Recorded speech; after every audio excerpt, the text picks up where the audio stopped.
নাম শুনলে নাক কুঁচকে ফেলেন অনেকেই।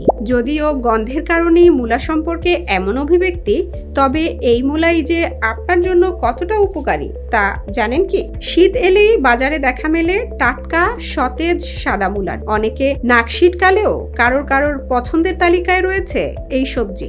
মাছের পাশে কচি মূলা, দেখতে যেমন আকর্ষণীয়, খেতেও তেমনই সুস্বাদু ও মজাদার। মূলাতেই লুকিয়ে আছে অসাধারণ সব পুষ্টিগুণ। মূলাতে প্রায় 95% পানি, তাই এটি শরীরকে হাইড্রেট রাখে। এর সঙ্গে আছে vitamin C, vitamin B6, folate, potassium, magnesium, iron আর প্রচুর ফাইবার। মূলায় থাকা ভিটামিন সি রোগ প্রতিরোধ ক্ষমতা বাড়ায়। শীতে যারা প্রায়ই সর্দি কাশিতে আক্রান্ত হন তাদের জন্য মূলা ভীষণ কার্যকরী।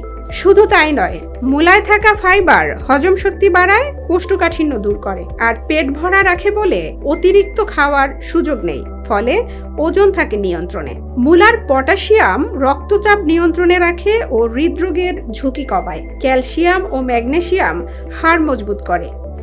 আর যারা ত্বক ও চুলের নানা রকম সমস্যায় ভুগছেন তাদের জন্য মূলা কতটা উপকারী কখনো কি জানার চেষ্টা করেছেন?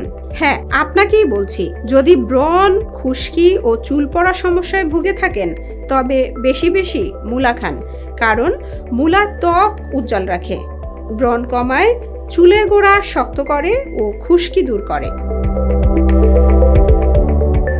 আর যারা ডায়াবেটিসে ভুগছেন তাদের জন্য সুখবর হলো মূলায় থাকা গ্লাইসেমিক ইন্ডেক্স কম, তাই রক্তে শর্করা বাড়ায় না। আর এই মূলায় থাকা অ্যান্টিঅক্সিডেন্ট ও সালফার যৌগ ক্যান্সারেরও ঝুঁকি কমায়। তবে যাদের থাইরয়েড সমস্যা, ব্লাড প্রেশার কম বা হজমের সমস্যা আছে তারা মূলা একটু কম করে খেতে পারেন। কারোর ক্ষেত্রে আবার অ্যালার্জির সমস্যাও হতে পারে।